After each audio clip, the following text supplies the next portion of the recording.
1, boom. 3, 2, 1, boom. There you go. There we go. All right. I'm Natalie, and this is Dalen. Okay, so welcome to the 11th episode of The Hidden Artist. I wouldn't start off by saying more about Dalen because I think he's got to have the honors to do that himself, and I'm sure he can do it way better than what I can. But basically, how I want to start out saying is the reason why I think Dalen is here and how I found Dalen was I followed this Instagram page of USC Marshall, which is a page that features a lot of business students of Marshall, and Dalen happened to be on it. Now, a lot of students happen to be on there, but one thing that inspired me to bring Dalen in here was because of his focus on giving back and making a difference in people's lives, not just as an entrepreneur, which, I shouldn't have said that, but I'm sure Dalen will say that more about why he got into it. But yeah, more about as an entrepreneur, as a person, he focused more on giving back rather than, which a lot of people get into entrepreneurship is to make money and, for the fame. So without wasting much time or speaking more about that, I really appreciate you, Dalen, for being here. Sure. And so why don't you begin by speaking more about who you are? Great, Natalie. Thank you for the kind introduction. And Natalie reached out to me, sweetest comments ever, saying, "Hey, would love to have you on my podcast." And I'm saying, of course. I'm an undergrad student right now. I'm in my senior year, so why not? That's kind of the way I look at these kind of conversations, right? And whether you have 100 viewers or 1,000, 100,000, I'm here to do it, like I said earlier, for fun, and I'm here. I'm just happy to have a conversation with you. So I'll go ahead and start about my background and whatnot. I was born and raised in Florida, Boca Raton, Florida. So I come from the East Coast, where I really found that a lot of time, there's Florida, if you don't know about it, a lot of people from New York come and retire there. So there's this sense of a New York mentality of a really fast-paced life. So I kind of grew up with a really kind of fast-paced life. And, my dad's from New York as well, so I really understood the value of time. And I know we've previously spoken about time. And one thing I've noticed when I've come to California is everyone's really laid back. Everyone takes their time, everyone's super chill. And the way I see that is that's a great way to get ahead of everyone else, because I'm so driven and I want it that bad and I'm super hungry. So a little bit about me, I'm an entrepreneur. I think I could call myself an entrepreneur. I don't really know. I don't have any metrics of success yet being an entrepreneur besides starting multiple businesses and having them all fail. But I think the most important thing about entrepreneurship is learning, and I've definitely had my fair share of learning. And now one thing I've been learning about entrepreneurship is the importance of giving back. But not only the importance, some of the beauty of giving back, if that makes sense. So last week I actually got emailed by a club called Lemonade. Have you ever heard of it? I did. Yeah, Lemonade is wonderful. So I was asked to be one of the mentors there, teaching entrepreneurship, and that was the most fun hour of my month, for sure. I was sitting here in an elementary school with 5th graders, and the goal is to create a lemonade stand. And I'm sitting there, and they were telling me what they did last year. Oh, we put boba in the lemonade. And I'm like, wow, you guys are what's called innovating. And I'm like, this is so awesome. You guys are 10, 12 years old, and you're already thinking of business concepts. So I'm like, hey, the group over there, they know you put boba in the lemonade. So they're going to do the same thing. So now you got to think of the next steps. And they're fascinated by this idea. And I think, for me, that kind of feeling of giving back, I don't know if I ever made an impact on them. I'm going back next week, so I'm super excited about that. And if anyone from USC is listening, highly suggest joining this club if you're in entrepreneurship at all. You actually learn just as much as the kids there because they're asking you. I got asked from a 12-year-old kid, what is the value of money? Wow. And I don't know how to answer that, but I tried my best. So I really try to give that student kind of an understanding of what the value of money is. But kind of sticking to the point, I felt so good giving back, and I can't wait to go back next week. That really sounds amazing. I mean, the fact that you get to mentor people at this point in your life is so big. I mean, you spoke about giving back a lot and something that inspired me. So when was the first time where you realized that this was what you wanted to focus as a human being, as an entrepreneur? To give back? Yes. I think what I've realized is my purpose in life. I do a lot of deep thinking, and I'll sit there with a notebook, no music, no, just my own thoughts, and I'll write. And I believe my purpose in life is to enrich and add value to other people's lives through entrepreneurship, right? So to create a product that actually helps other people out. And I think mostly this comes from my father. So my father's in the hair regrowth business. So he doesn't sell a product that regrows hair. He sells a product that gives people the confidence back that they can live a fulfilling life. So although they're the same and they're in the same company, that is the true purpose he created this product. So growing up with, under kind of his household and whatnot, seeing, the purpose of work is to help other people. And he really embodied it by, hiring people, providing for other people's families, giving bonuses at the end of the year. I really saw all of this and was touched. And I understand that that is exactly what I want to do with my life as well. I really love that approach, because I feel like one of the main reasons why I connected with you is because the reason why I started this and the reason why I'm here studying the course I'm studying at USC is because of my purpose to make a difference in people's life. I like how you touched upon it very specifically through entrepreneurship. So A, do you think that it was because of your dad that you got into entrepreneurship, and B, when was it that you realized it, and how do you go about it? Yeah, that's a great question. So I think just growing up, it was always, hey, your purpose is to help other people, and I think, from the earliest ages, I remember being super young. I don't even know, these are like early core memories, right? And there would be someone performing in the street, like a magician, or I don't even remember. And my dad would slip me $5, go put it in the bucket, go put it in their bucket. And I would go and give it. And I would sit there and look at their reaction, and there was that sense of reaction of, okay, I just gave something. I didn't understand what I gave, but the reaction in that person's face really touched me. And I was like, just from a super early age, I was like, wow, this is awesome. I really like doing that. And it was always about kind of spreading this positivity. And on the side of entrepreneurship, right, I think where I first realized I wanted to do entrepreneurship, and it ties into Lemonade Club, why I did that actually, was when I was in high school. I was a freshman going into sophomore year. I joined a club called YEA, which is the Young Entrepreneurship Academy back at home in Florida. And it's a competition that is 8 weeks. They teach you how to build a business. You come in, you make an idea, you build a business, and then you pitch in front of the whole chamber of commerce in the city. So it was 500 people. And I'm, 14, 15 years old. I have no business pitching in front of 500 people, but I think that was such a core, point in my journey of entrepreneurship that I was like, okay, I learned the fundamentals, but then I actually went and did it. And I think, I went into this competition, I think it was a class of 30 or so kids, so everyone pitched. And I went in and I had no thought that I would win, right? I didn't think I was going to get first place. I didn't understand what I was doing, and I worked really hard, and they taught me, and eventually I got first place in the pitch competition. And when I realized I had won, I didn't understand, and the day after it hit me, I couldn't believe it. I was like, I won this?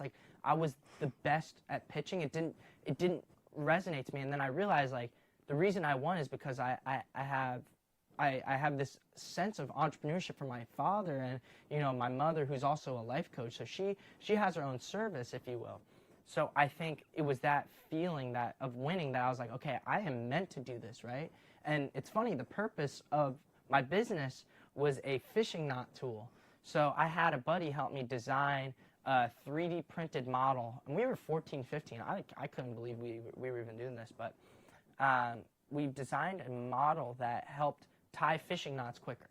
And the whole purpose, the reason I did that was because I would go fishing with my grandpa, and my grandpa was he couldn't really see that well. And he would sit there with his glasses, trying to tie the knot, and he would just give up. He's like, here, please tie it for me, right? And I was like, what if I just make a product that he can tie the knot quicker without my help? So it was always like about help, you know, in this case, it was helping my grandpa, but, you know, I think tying it all back into giving back to the community, like, I want to, even if it's the slightest impact, I would love to be that moment of how I had of winning for someone else, for the next generation, because I know how much that impacted me, and it's made me crazy, you know what I mean? I'm in love with entrepreneurship, like, just the idea of creating and meeting people and combining different ideas and solving problems. I love it. And if I can make, even as a, you know, 21-year-old college student, if I can make a slight impact on, like, you know, a 12-year-old, you know, in 5th grade who can be the next, you know, who knows? And I think that's really touching to me. I love how you said that, because, I mean, for you, entrepreneurship is more about solving problems and about helping other people, which I feel is going to inspire so many people out there, because at the end of the day, when you see a smile on other person's face, when you don't feel like you can keep going, I feel it's one thing that keeps you, you know, tied up in that space, be like, okay, I've got to keep going for that. So now you realize that entrepreneurship is something which was for you, and you realize that this is something you are good at, and this is something that you can do. So how do you go about, you know, taking the next steps? Yeah. Well, now it's the fun of actually proving yourself, right? I haven't proved anything, and, you know, some people will be like, wow, you've started so many businesses, like, you know, you're on the page of Marshall, but to me, I haven't even, like, gotten started. That's how I feel, right? And I'm just excited about the journey, you know. I think I love looking at opportunities and saying, wow, like this could be the next, I don't know, this could be the next $1 billion sleep device. That's something I've been working on, right?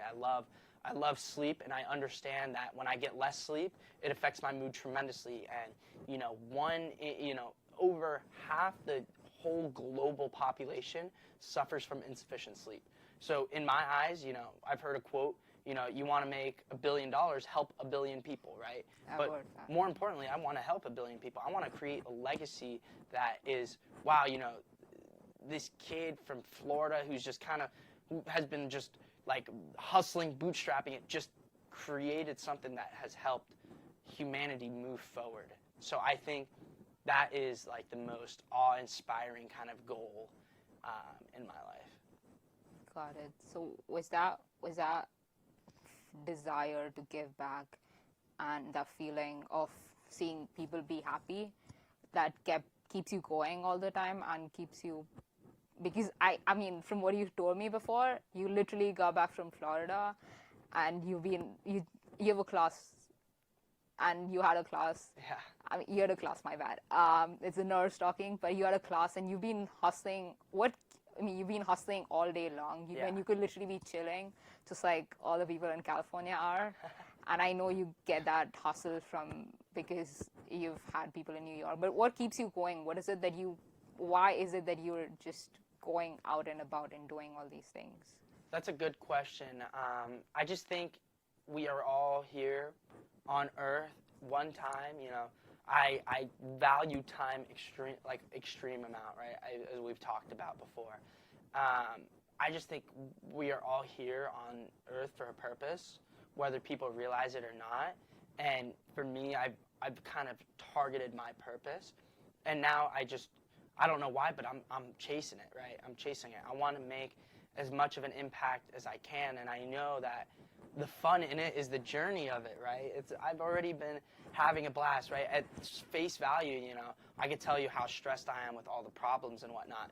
But on the other side, I could be like, hey, but I'm learning. Like, you know what I mean? I'm building the fundamental steps to being this entrepreneur that I so aspire to be, right? And I don't even know what that's going to look like, you know, in 10 years. But I can tell you that, you know, with the hustle and the constant learning, like, I'll get there eventually.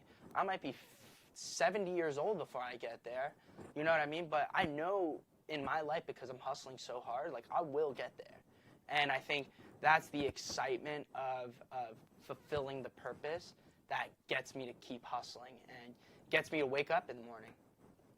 So how do you stay patient? Because I feel like, especially for someone who comes from this generation, like you want things, you want things now, and I'm sure everybody who's listening can resonate with it. It's like, how do you stay patient and focus on the long-term vision, which of course I want you to speak more about, and of course your startup as well. Sure. How do you focus on the long-term vision without being, misguided or just like stuck on the nitty-gritty and the short-term Sure. weird things? Yeah, that's a great question, and I think patience is built in personalities, right? So it's funny, when you look at, my dad, super impatient. He doesn't like to wait at all. And me, on the other hand, I think just growing up, kind of seeing the impatience, but also having, for example, fishing, right? I tie a lot of my stuff to just like the early lifestyle I had. I never played video games. I never watched movies when I was young. It was really weird. Like, people are asking me, oh, you ever seen like Spider-Man? I don't think I ever watched Spider-Man. I don't think I've ever watched like movies, like Marvel movies, never watched Star Wars, whatever. I spent my time outside fishing or, catching, I don't know, like lizards and stuff. I was just outdoors all the time. And I think nature has this side of peace and patience in itself that I've just kind of grown up and learned. So like when you go fishing, right, the first cast is you're never gonna catch a fish on the first cast. I don't want to say never, but most likely not. And you have to sit there and you cast over and over again, maybe in different spots, trying it in different ways, right? And I kind of see that the same way through entrepreneurship. Like I said, like eventually I'll catch something, whether I'm 70 years old and I have finally my business, right? Or if it'll happen next month, I don't know, but I'll sit there and I'll keep casting. And because I've learned that the fish might bite on what you think is the last catch. You know what I mean? So I've just, through that kind of nature and growing up outside, like definitely understood a sense of patience and in that regard. I mean, I know for sure when I hear you say it that you will be successful. I don't know when that happened, but I believe in you, and I'm sure everybody's listening. I'm sure everybody's listening can see that passion that you have and that ability to be patient, and that you will eventually get there. And I'm hoping and praying that one day that happens. I'm sure it will soon. I don't know when. But I hope sooner than later. But hey, if I'm 70 years old and I finally get to say, look, I helped 1 billion people out, I will be so happy. But I think more importantly is like, because that's my goal already, I'm already currently so happy, if that makes sense, right? To me, that goal in my head has been achieved and I'm working towards it, right? So when I said, hey, I want to be, my goals later in life, in my later ages, I really would love to be like a philanthropist, right? I look at what Bill Gates does in Africa, and I would love to be that type of person making impact on so many people. And I think, because I've already established and distinguished this precise goal of philanthropy, I'm happy because I know I'm working towards it, and every day I wake up and I say, today's the best day ever. Right? And why would you say that, right? Like, what about when you got into USC? Wasn't that the best day ever? At the time, when I got in, sure, that was the best day ever. But now that's in the past, right? It doesn't exist anymore. The only thing we have is today. And what we do today will create the future. But you don't know what the future is going to look like. All you know is what is today and what is happening today, right? And so I live very present, or at least I like to think. So I practice meditation every single morning. I try to practice mindfulness, right? Taking, instead of everyone you'll see walking outside on the way to class, everyone's got headphones in, talking on the phone and whatnot. Sometimes I'll put headphones in so I don't look weird, but I'm not playing any music, and I'm looking around and really soaking things in, right? Looking at the buildings, looking at the brick, almost feeling my own breath. So I'm very present in my day-to-day activities, and I think that helps a lot with patience and also just elevated mood throughout my days. And being present, like you said. Yeah, I resonate with what you said because you never played video games and did not watch a lot of movies. I think that's me. I mean, it's only now, probably during COVID, that I actually began watching movies more than I did before. But I really like how you say that you are more focused, more present, and more, you just, Absolutely. yeah, I mean, you just want to do things in the future. Is that also what inspired Outheback, the nature? Yeah. And, Yeah, I think Outheback it was a funny way that it started, I was hungry for something to work on, right? So if you get to know kind of my personality, this idea of working towards something, whether I don't know what it is, but like that idea of like, hey, I want to be this entrepreneur. I was hungry to work on something, I had just given up my other business. I had an influencer marketing agency, so I was connecting influencers with brands. I didn't really like it as much, but I learned so much about influencers, right? And then, I ended up scrapping the business idea, and then I moved forward, and I was just hungry to start something. And so I met my roommate Malachi, and then we decided, hey, like, let's start a business. We both love surfing. He's got an insane sense of style. You'll see him walking around campus, and you're like, man, this guy's dripped out. He looks swaggy as can be. And I was always attracted to like the way he was dressing and style. And he was like, hey, like, we got to improve your style. He would tell me to buy some stuff, and then I would wear it, and I'd be like, wow, like, I feel like I'm dressing a lot better. So he had this sense of style. I had this sense of business. So we combined, and he's a really awesome kind of, he's applying for jobs in product manager, right? So he really is super organized and very disciplined. And I was very disorganized and kind of just like easygoing, And I think the two of us were very much a yin and yang. And that's why we were really, really great partners, starting it off. So the inspiration behind it was this kind of partnership and also the love of outdoors. It started as, hey, like, let's be a local type of community and really focus on throwing events and really building like a cult-like type of following, that these, 100 people that come to our events, that they'll always buy our products and we can always provide them these events. We found out that events are really hard to throw, really painful logistics. I mean, throwing a 150-person party at UCLA where you don't even go, it's insane. It's an insane logistical kind of nightmare, if you will.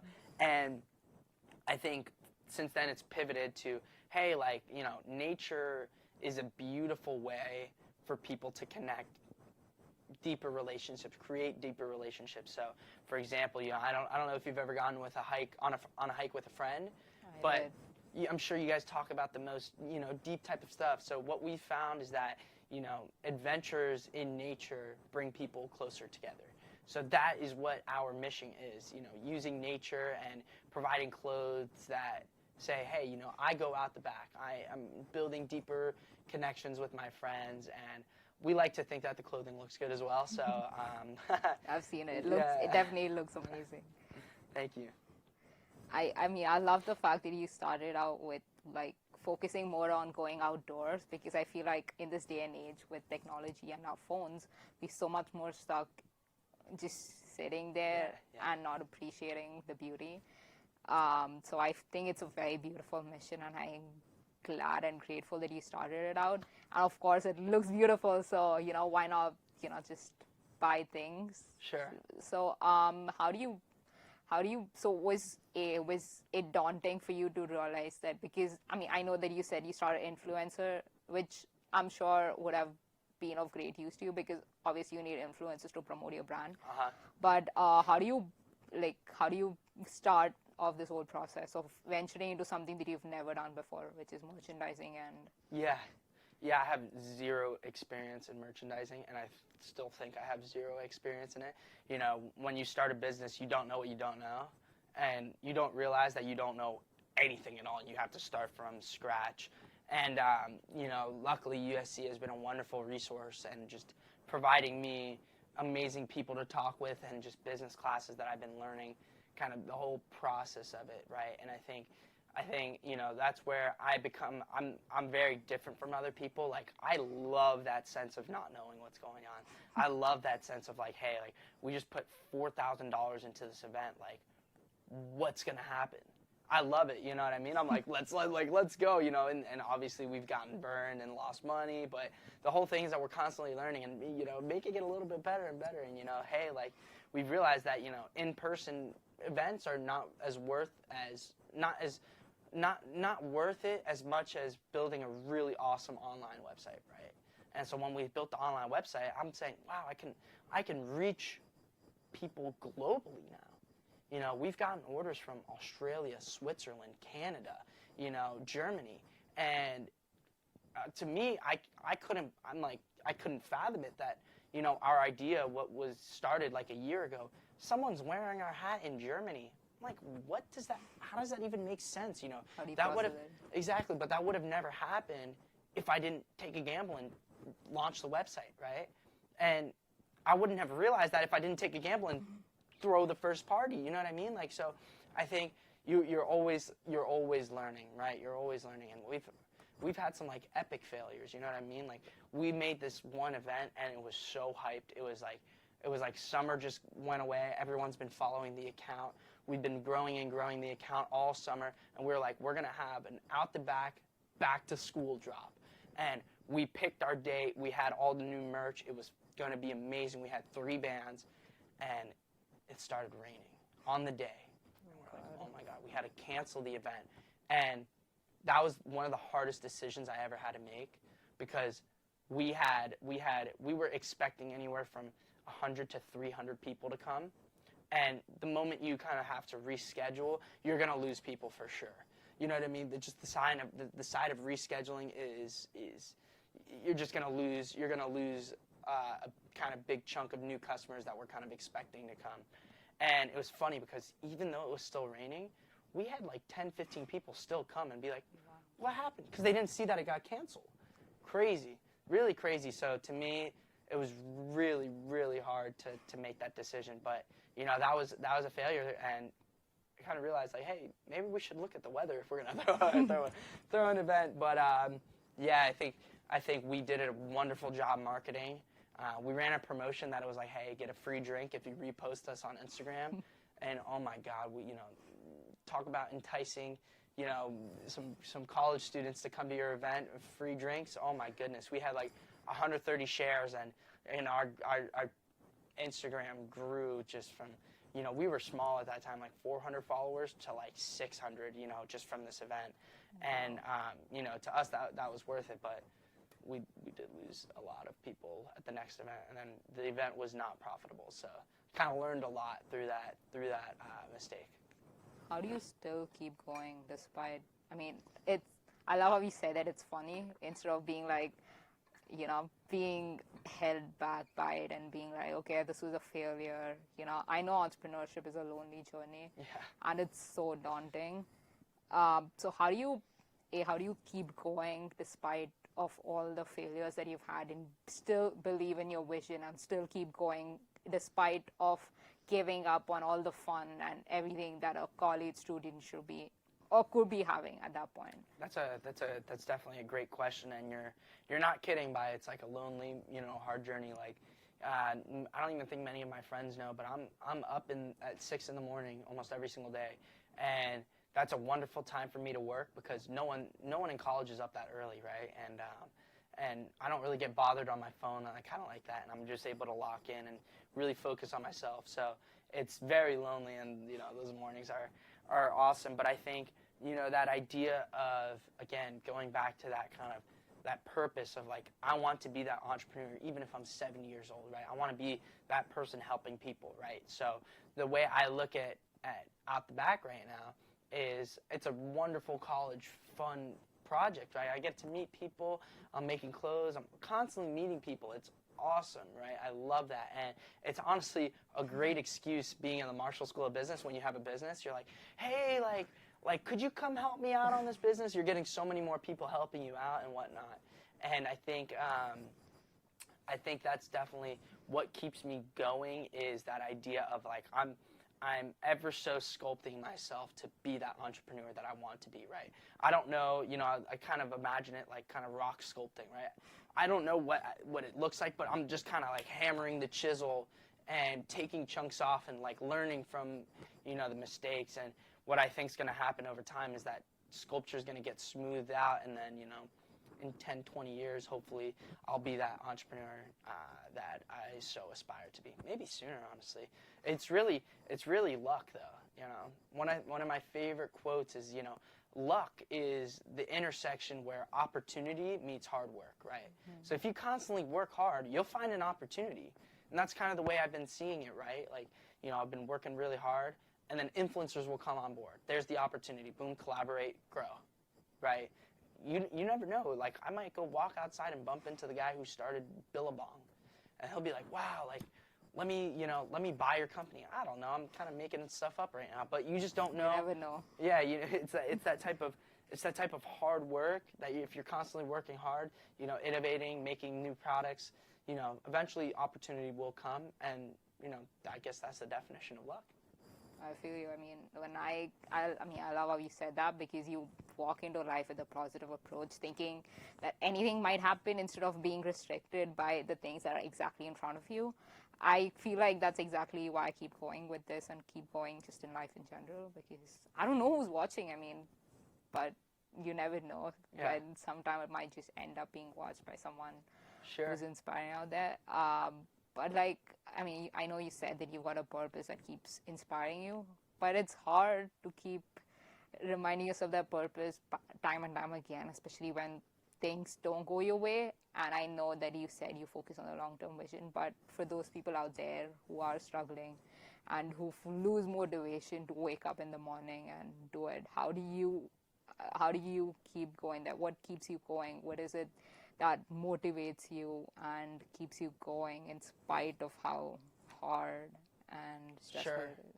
Yeah, that's definitely tough. I mean, burnout is definitely evident, and don't get me wrong, I think like January and February, I was like, I'm quitting. I'm done. I can't do this anymore. Like, I'm only one person.